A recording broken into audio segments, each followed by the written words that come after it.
Good evening. How's everybody doing? Great to be learning with you on a Tuesday, Yom Shlishi. Let's light up the darkness. It's still my mom's yard site.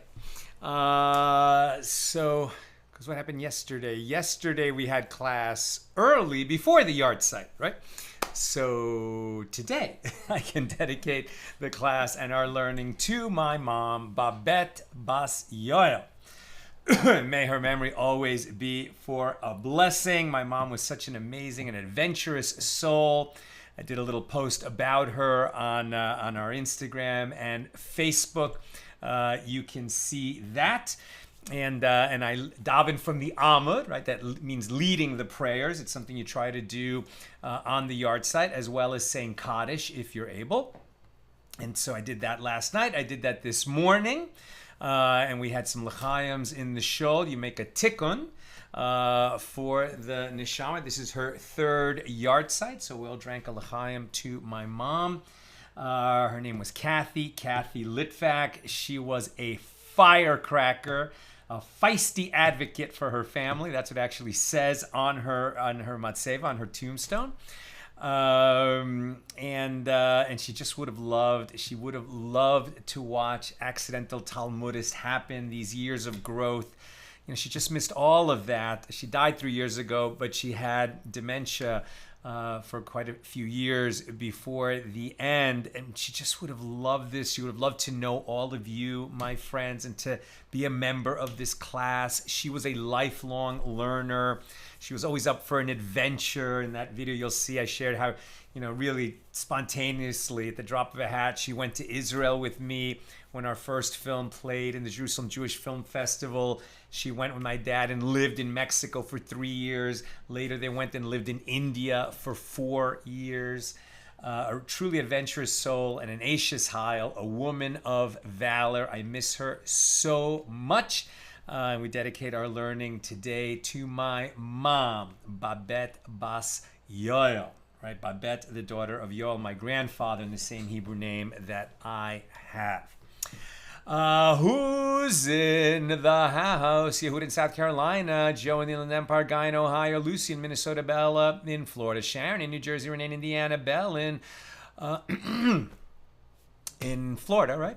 David, just saw your movie. Congrats, very well done. Thank you so much, David. Please tell everybody they should try to catch it in a theater Thursday, the last day. Unless you live in Palm Beach, Delray, Boynton Beach, that area. It is still playing in movies of Delray and maybe for some time. Lorraine in Texas, Karen in Northern California. Belle loves the music. Chaim in New Jersey. Yosef. Must say once again that I'm proud of the film being part of this group. Thank you, Yosef. Lots of amens. And Nina says Sal's mom was a lot like Sal. Super outgoing, fun, and smart. She was just awesome. I miss her so much. Chaim in Florida, Aoife in Florida, Ella in California, Elanit in Silver Spring, and DPR NYC. Driving and Shalom from Brooklyn. Okay. I checked this before, but I need to double check because it doesn't sound right to me. I may have to cut our class just a little short at the end, and I'm checking that right now on our shul chat. Is it 6:55? It was 6:55 last week. Just because I want to, lead the davening this evening for Mincha, the last chance I'll have, the afternoon prayer. So let's just get through today's class efficiently, if you don't mind. So I want to get there and lead the davening. Okay, our page is page 7 here in Tractate, a rise to 28th volume of the Talmud. We've opened chapter 2, Mishna number 1. We're talking about when the Kohen Gadol, the anointed priest, the high priest, makes a mistaken ruling and relies on his own mistaken ruling and takes an action as the high priest. The ruling is erroneous, relying on it is erroneous. He does something wrong. There's a special offering for that, the special bull offering of the high priest. Kings also, special case, as we'll see. The Mishnah teaches if he issued the ruling, this is the high priest, unwittingly, he issued the ruling unwittingly, and he performed the transgression intentionally, or if he issued the ruling intentionally and he performed the transgression unwittingly, he is exempt from bringing the offering for an unwitting transgression of a prohibition, because he did either the ruling or the action intentionally. That's worse, right? He's not exempt like he's getting off. It means that he doesn't have the opportunity to bring that offering to atone for his unwitting transgression. He's going to have a much heavier sin to make some kind of an atonement for, but this particular offering, he doesn't qualify for it. He can't make his atonement in that way. That's what exempt means in this situation. The Gemara asks, from where are these matters? The law is unique to the sin offering for an unwitting transgression by an anointed priest derived. They are derived from a verse, as the sages taught in a Baraisa. It is written, if the anointed priest shall sin so as to bring guilt upon the people, Leviticus 4:3, he sins. How does he bring sin upon the people?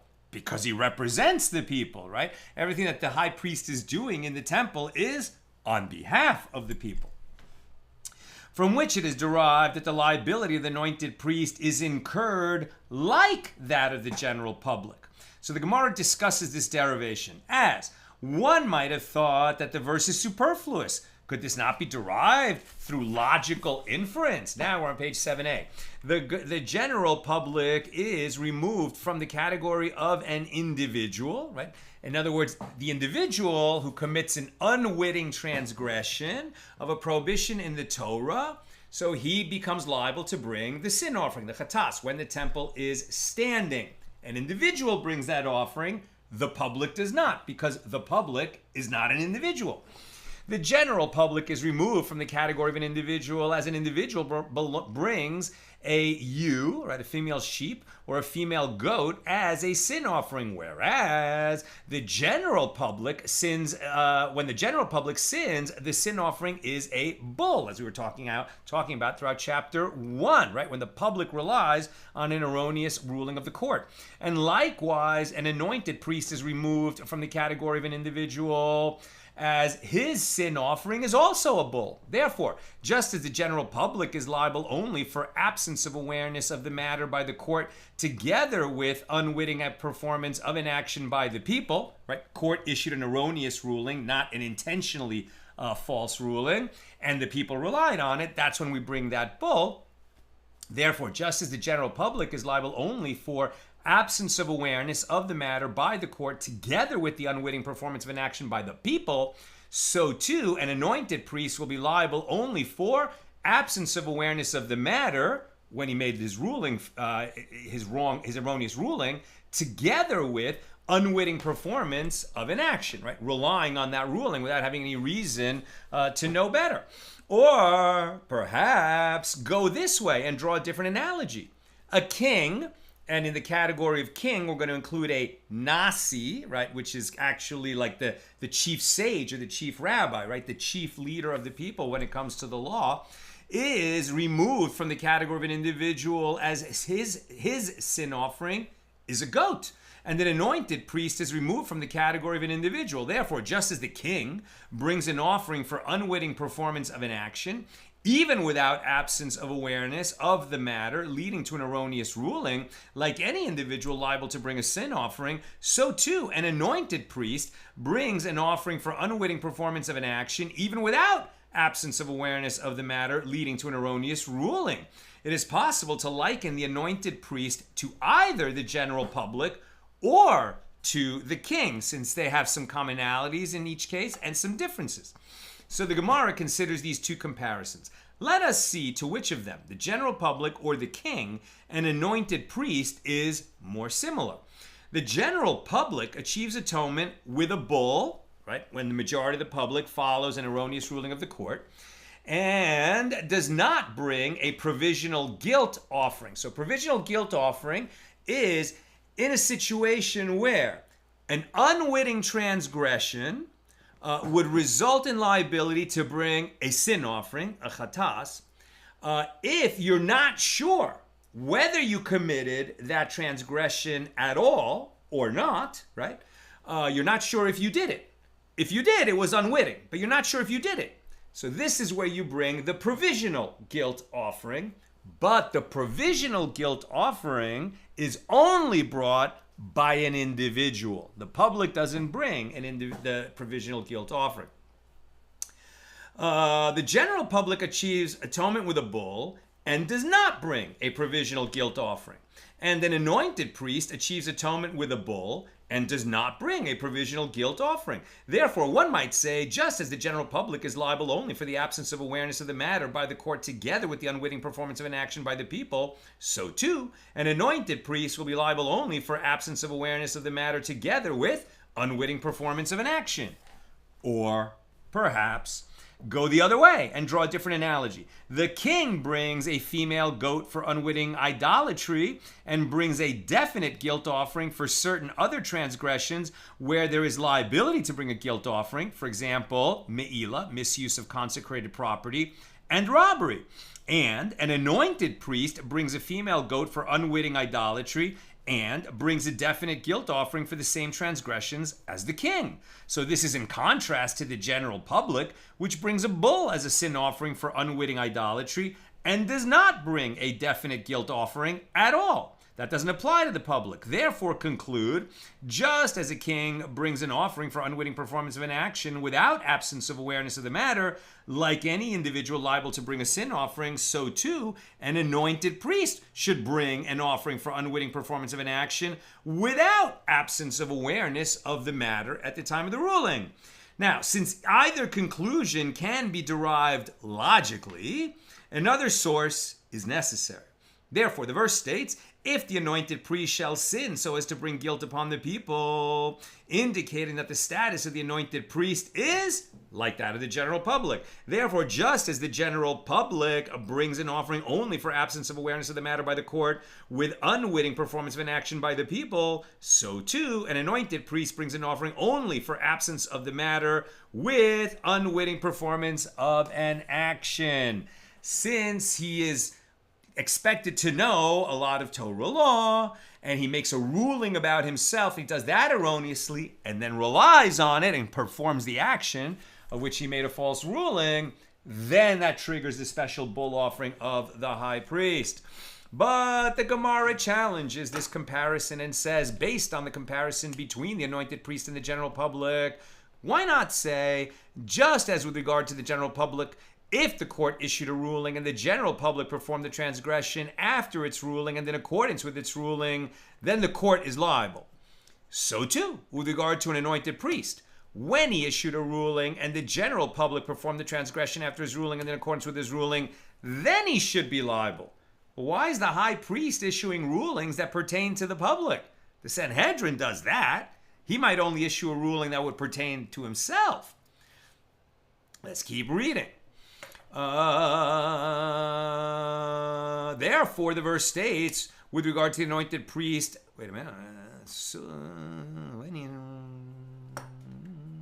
Right. So therefore, the verse states, with regard to the anointed priest, then he shall offer for his sin that he has sinned, from which it is derived, he brings an offering for that sin that he sinned on the basis of his ruling. But he does not bring an offering for that sin that others sinned on the basis of his ruling. We might ask, what if he issues a ruling as the high priest and then the next high priest? Or maybe he gets sick, so he's still technically the high priest, but they have to elevate another temporary high priest, and that guy relies on his ruling. That's an interesting question, but it's not the question we're asking here. The Gemara elaborates on that which the master said: an anointed priest achieves atonement with a bull and does not bring a provisional guilt offering. And the Gemara asks, from where does the Tana derive that an anointed priest does not bring a provisional guilt offering? And the Gemara answers, it is derived from a verse, as it is written with regard to the laws of the guilt offering. And the priest shall atone for him for his unwitting act that he performed unwittingly. Leviticus 5:18. From which it is derived that this law applies only to one whose transgression and his unwitting action are equal, i.e., an ordinary person whose unwitting act is the very transgression that he performed unwittingly. And this serves to exclude an anointed priest whose unwitting action and his transgression are not equal, as his unwitting act is the erroneous ruling, and he is liable to bring an offering only if he performed the transgression on the basis of that ruling. As it is written about the anointed priest, so as to bring guilt upon the people, indicating that the status of the anointed priest is like that of the general public, in the sense that he can both make a ruling and then rely on it. Ordinary people, don't make rulings. They might get something wrong, they make a mistake, and just make a mistake and do a prohibited action, but we don't say they made a ruling and relied on it the way we would say for the high priest. The Gemara questions this proof. How can the Gemara base the law on an interpretation of the verse so as to bring guilt upon the people? To this point, the Tana of the Baraisa did not state this verse. The Tana first states that the anointed priest does not bring a provisional guilt offering, and only then cites the verse from which he proves the law that an anointed priest brings an offering only for the absence of awareness of the matter, when he made his ruling, together with the unwitting performance of an action, when he relied on his ruling and did something. So rather, he stated the law of the provisional guilt offering for no reason. Although the law is correct, there was no reason to cite it in that Baraisa. Presumably we can't rely on it, we haven't made a ruling, but actually the Gemara just stops. We move on. Mishna number 2, here in chapter 1. If the anointed priest issued a ruling by himself, and he performed the transgression by himself, what we've been talking about, issued a ruling, relied on it, he achieves atonement by himself, by bringing a bull as his sin offering.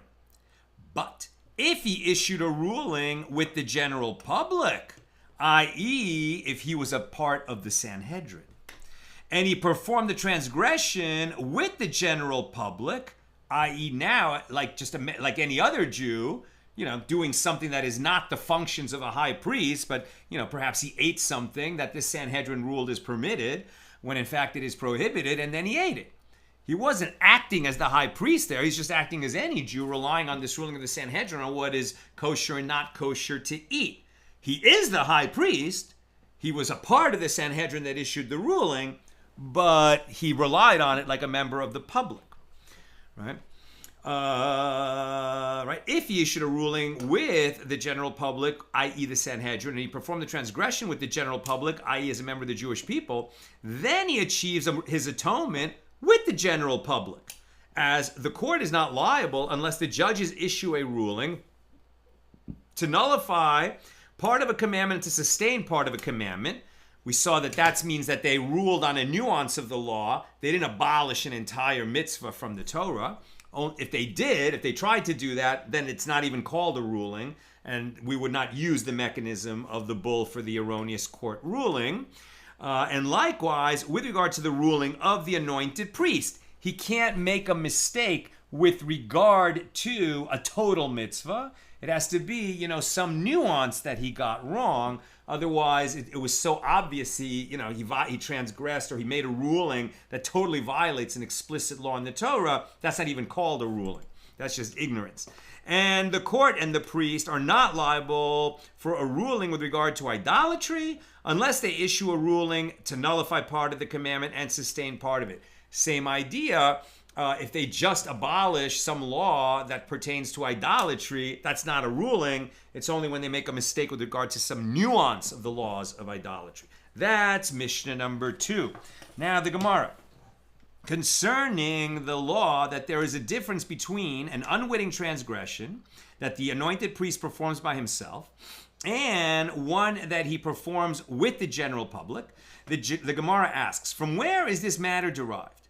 So the Gemara explains, it is as the sages taught in a Baraisa. If an anointed priest issued a ruling with the general public and performed the transgression with the general public, right? He's not acting as the anointed priest. He was served as a member of the Sanhedrin, even though he's the high priest. They issued a mistaken ruling, and then he follows it like any other Jew. It's not about the actions of the high priest. Then one might have thought that he is liable to bring a bull as a sin offering for himself because he's the high priest. But since it's not a ruling pertaining to his duties as the high priest, he doesn't bring that bull. The Baraisa continues, and there is a logical inference to support this. A king is removed from the category of an individual, and an anointed priest is removed from the category of an individual, as each brings a different sin offering than an individual would. So just as with regard to a king, if he sinned by himself, he brings his sin offering of a goat by himself, and if he sinned with the general public, he achieves atonement with the general public. So too, with regard to an anointed priest, if he sinned by himself, he brings his sin offering of a bull by himself. And if he sinned with the general public, he achieves atonement with the general public. But the Baraisa rejects this. Now, if you said with regard to a king that he achieves atonement with the general public, that is logical, as he achieves atonement with the general public on Yom Kippur. He's included with the general public who achieves atonement on Yom Kippur. How do we achieve atonement on Yom Kippur? Because the high priest does the avodah, right? The worship, the order of worship, the order of rituals, all of the atonement rituals that the high priest does on behalf of the whole nation on Yom Kippur. So that day, even though the king is special, he's the king, but he's just included with all the other Jews in terms of the atonement that he receives from Yom Kippur when the temple is standing. Now we all achieve atonement on Yom Kippur through our prayer, etc. And confession and atonement and all the work that we do to feel teshuvah and tzedakah on Yom Kippur, and we're all included in that. But when the temple is standing, the king is together with the whole public, but the high priest is separate from all people because he's the one doing the avodah in the holy temple on Yom Kippur. Right? The king achieves atonement with the general public on Yom Kippur. Shall you also say the same with regard to an anointed priest who does not achieve atonement with the general public on Yom Kippur, but rather brings his own atonement offering? On Yom Kippur, he brings the goats on behalf of the nation, which includes the king, but he brings a bull on behalf of himself and his family, and I think his fellow priests. The Baraisa continues, since he does not achieve atonement with the general public on Yom Kippur, one might have thought that he will bring a bull for himself, even if he unwittingly performed the transgression with the general public. Therefore, the verse states, then he shall offer for his sin that he has sinned, indicating that he sinned alone, not with the general public. How so? If he sinned by himself, he brings his sin offering of a bull by himself. But if he sinned with the general public, he achieves his atonement with the general public. If he, like the rest of the public, is relying on an erroneous ruling of the court, he doesn't bring a bull just because he's the high priest. He achieves his atonement with the bull that the court brings on behalf of the public. The Gemara elaborates, what are the circumstances of an anointed priest issuing a ruling for himself?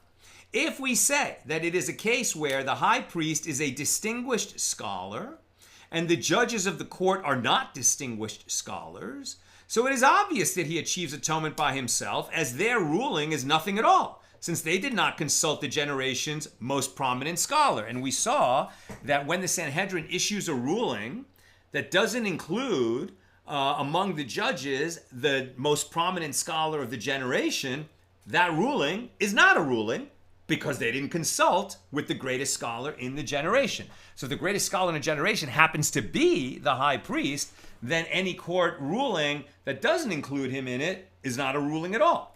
And so even if people relied on it, it wouldn't trigger the court offering, the special bull offering of a court. And accordingly, each and every one who performed the transgression needs to bring their own female sheep or female goat as an individual sin offering, because we don't have the atonement on behalf of the nation.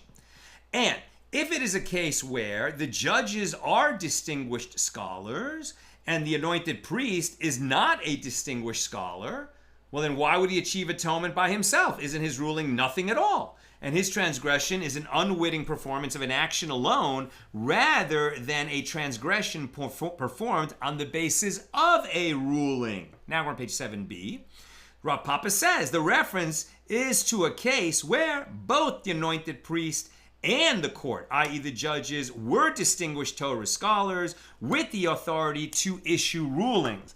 Therefore, if the high priest issued a ruling for himself and he followed it, that's when he triggers the special bull offering of the high priest for himself.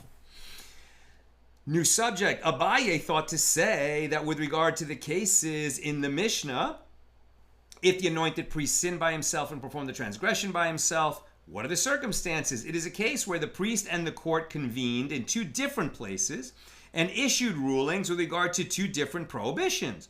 Rav said to Abaye, is that to say that the fact that there are two places determines that he sinned by himself?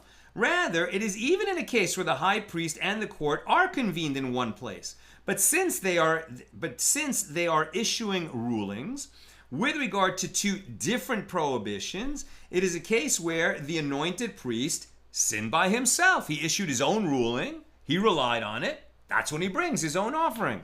The Gemara continues, it is obvious that in a case where the anointed priest issued a ruling with regard to a forbidden fat, and the judges issued a ruling with regard to idolatry, it is a case where the anointed priest sinned by himself.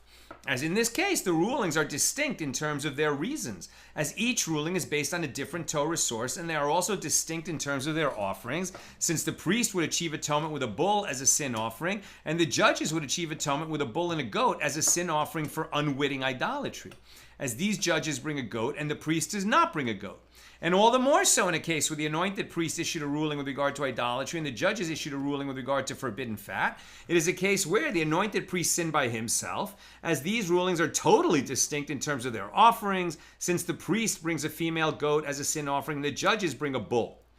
But, that's all preamble.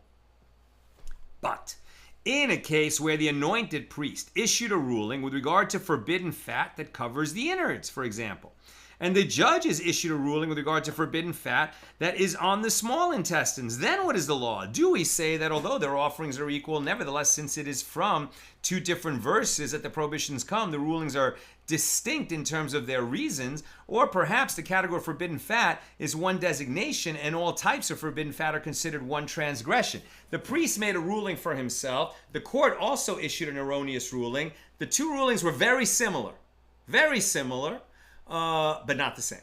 So do we say that they were similar enough that, he really is relying on the court's ruling, or did he issue a separate ruling? Is the distinction distinct enough? The Gemara continues, if you say that the category of forbidden fat is one designation, then in a case where the priest issues a ruling with regard to forbidden fat and the judges issue a ruling with regard to blood, then what is the law? Do we say that they are distinct in terms of their reasons, as each prohibition has a different Torah source? Or perhaps, since forbidden fat and blood are equal in terms of the atonement offering that one is liable to bring if he eats it unwittingly, so then we follow the offering, so that the rulings of the priest and the judges are considered one ruling, and therefore the priest would not bring his own separate offering, but this dilemma shall stand teku. New subject. The Gemara analyzes the laws stated in our Mishnah, as the court is not liable unless the judges issue a ruling to nullify part of a mitzvah and to sustain part of a mitzvah. If they nullify a whole mitzvah in the Torah, it's not a ruling at all. It's only when they nullify some nuance of a mitzvah that we could say there was an erroneous ruling that triggers the special offering. From where do we derive that there is no liability unless the judges issue a ruling to nullify part and sustain part? It is, as we say in the other chapter of the tractate on page 3b, from the verse, and the matter is hidden. And it is derived there that it is a liability only if a matter, meaning a single detail, is hidden, but not if the entire essence of the mitzvah was hidden. We already covered this. The Mishnah teaches, and likewise with regard to the ruling of the anointed priest. So the Gemara asks, from where do we derive that law? It is derived from a verse, as it is written, if the anointed priest shall sin so as to bring guilt upon the people, indicating that the status of an anointed priest is like that of the general public, since he represents the public in his work as high priest. And the Mishnah continues, and the court and the priest are, but also we use laws that apply to that are like when the general public follows a ruling of the court. We're learning out, two ideas. The Mishnah continues, and the court and the priest are not liable for a ruling with regard to idolatry unless they issue a ruling also to nullify part and sustain part. And the Gemara asks, from where do we derive this? It is derived, as the sages taught in the Baraisa, due to the fact that idolatry left the category of unwitting transgressions to be discussed by itself, because the laws against idolatry are so stringent. So one might have thought that the court and the anointed priest would be liable even for nullifying the mitzvah in its entirety. Therefore, the term from the eyes of the congregation is stated here with regard to idolatry, and from the eyes of is stated there with regard to an unwitting communal sin offering for all other mitzvahs. And just as there the reference is to nullifying the mitzvah in court, so too here the reference is to nullifying the mitzvah in court. And just as there with regard to an unwitting communal sin offering, the reference is to nullifying a matter, right, a nuance, but not the whole mitzvah, so too here with respect to the anointed priest.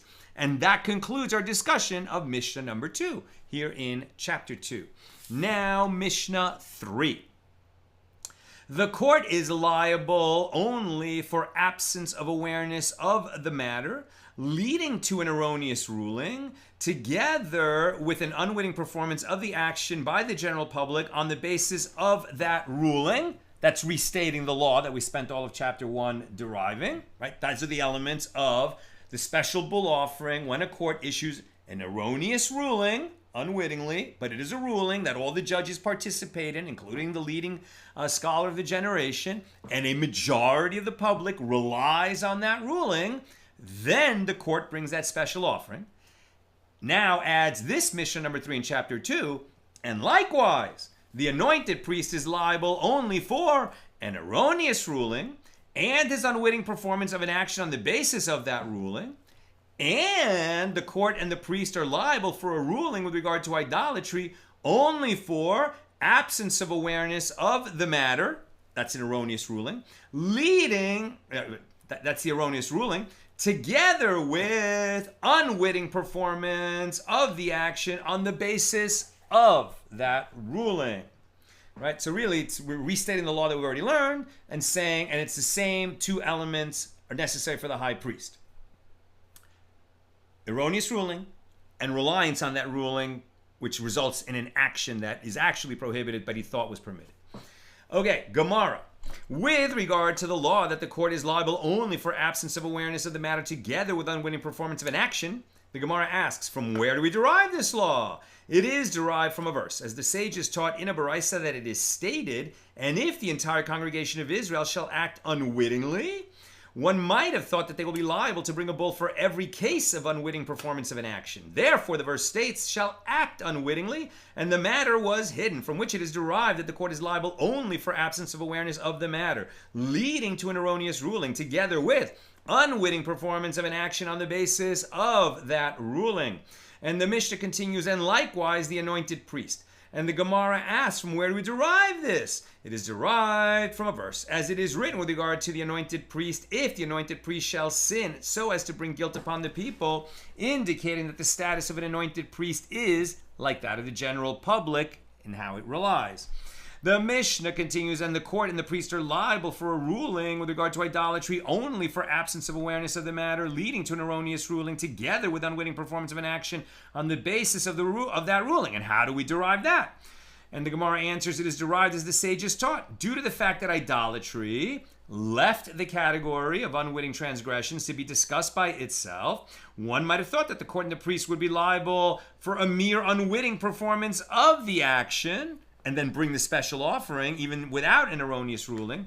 Therefore, the term from the eyes of is stated here with regard to idolatry, and from the eyes of is stated there with regard to unwitting communal sin offering for all other mitzvahs. And just as there, they are liable only for absence of awareness of the matter leading to an erroneous ruling together with unwitting performance of an action on the basis of that ruling, so too here they are liable only for absence of awareness leading to an erroneous ruling and reliance on that ruling leading to an action. And the Gemara notes, whereas the law that the status of an anointed priest who issues a ruling with regard to idolatry is like that of the court is not taught in the Mishnah. Whose opinion is expressed in the Mishnah? It is the opinion of Rabbi Yehuda Hanasi. And the Gemara explains, this is as it is taught in the Baraisa. If an anointed priest unwittingly engages in idolatry, Rabbi Yehuda Hanasi says he brings an offering for unwitting performance of an action like any other Jew. And the rabbis say, the majority, right, who overrules Rebbe, and the rabbis say he brings an offering for absence of awareness of the matter leading to an erroneous ruling. And they agree that the atonement of an anointed priest is with a female goat as a sin offering, as they agree that he does not bring a provisional guilt offering, since the Mishnah omitted the law of an anointed priest, which engages in idolatry, apparently is in accordance with the opinion of Rebbe, who says that the status of the anointed priest in this regard is not special. It's like that of any other Jew. But the Gemara rejects this analysis and says, how can you understand the Mishnah in this way? In the Mishnah on page 8a, that God willing will come to tomorrow, that teaches that the court is not liable to bring an offering for absence of awareness of the matter unless they issue a ruling with regard to a matter whose intentional violation one is liable to receive excision from the world to come, charis, and for whose unwitting violation one is liable to bring a sin offering. Does it teach the law concerning an anointed priest in the latter clause of that Mishnah? It's not any kind of a law, any mitzvah that they issue a mistaken ruling on. It's the kind of ruling that if you did it intentionally, it would result in charis. If you did it unwittingly, it results in liability to bring a sin offering. And it's a prohibition, therefore. So it has to be that kind of prohibition, that kind of law that they make their erroneous ruling on. So the Gemara explains, rather, the Tanan in the Mishnah on page 8a teaches this law that in the first clause, the anointed priest has the same halacha as the court. And the same is true with regard to that halacha, i.e. that in the latter clause, the anointed priest has the same law as the court. Here too, the Tana taught this law that in the first clause, the anointed priest has the same law as the court, and the same is true with regard to that law, i.e. that in the latter clause, the anointed priest has the same law as the court. Therefore, there is no proof that the Mishnah is not in accordance with the opinion of the rabbis. The Gemara asks, what is the reason for the opinion of Rebbe?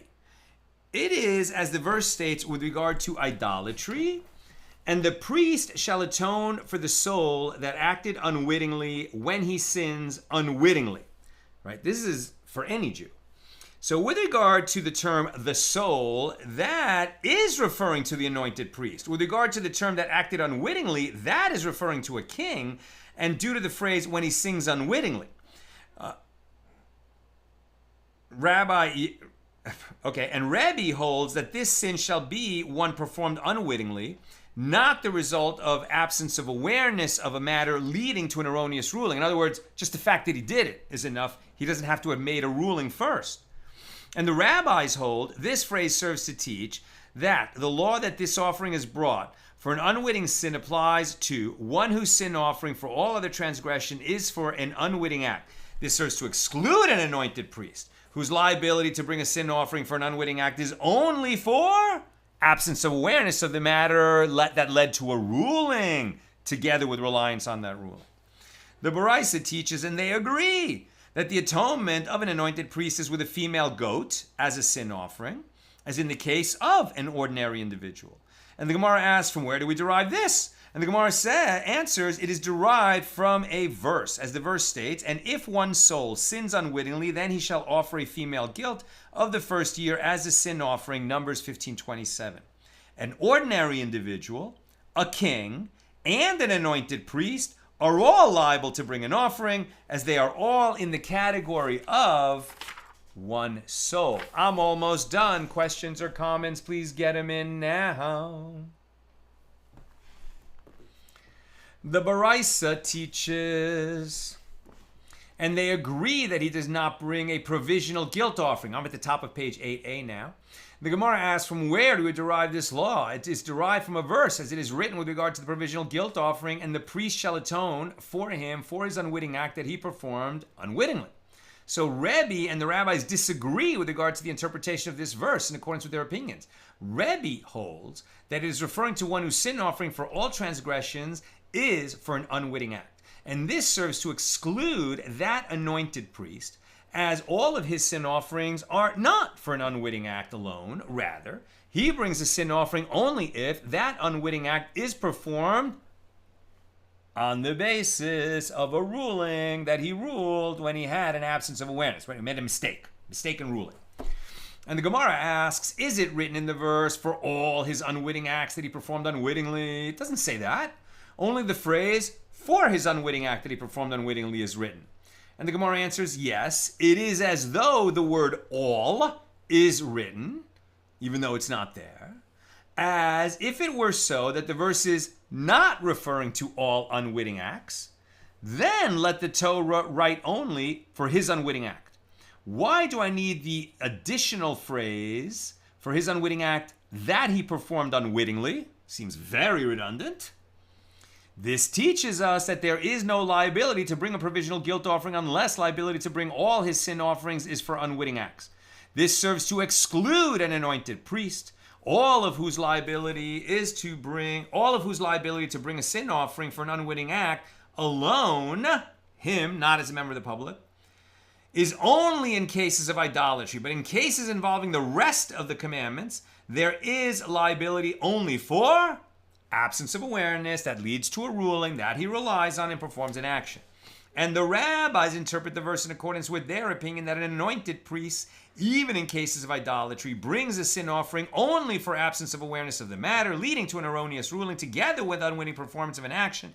On the basis of that ruling, the rabbis hold, this teaches us that there is liability to bring a provisional guilt offering. Remember, if you're not sure if you committed the unwitting transgression or not, only for one whose liability to bring his sin offering is for an unwitting act. And this serves to exclude an anointed priest whose liability to bring a sin offering is not for an unwitting act alone, neither in cases of idolatry nor in cases involving the rest of the commandments, but rather only he has that liability when he had an absence of awareness that led to an erroneous ruling, and he relied on that ruling and performed an action. These are different requirements than the ordinary Jew. And that concludes our discussion of Mishnah number 3. We will pick it up, God willing, with Mishnah number 4 tomorrow. Special time, very special time, 11 a.m. Pacific, 1 hour earlier even than the noon class when we do it at noon. Tomorrow at 11 a.m. because after that we're going to go to the arraignment of the embezzler who robbed us during production, and be there to watch, God willing, justice moving forward, taking its course. Okay. Joseph, one comment. Whenever I study a given topic in theology, I generally want the correct sources by the greatest minds in that area. And if I'm in a certain debate, I'd like to hear one's best arguments and worry about the minority opinions later. I guess commenting on the fact that a ruling is not a ruling unless you have the greatest mind of the generation ruling in it. All of this, by the way, only applies when the temple is standing and the great Sanhedrin is constituted in Jerusalem, which it hasn't been in a very long time. That's what I've got for us today. And with God's help, we'll be together again tomorrow, Wednesday, special time, 11.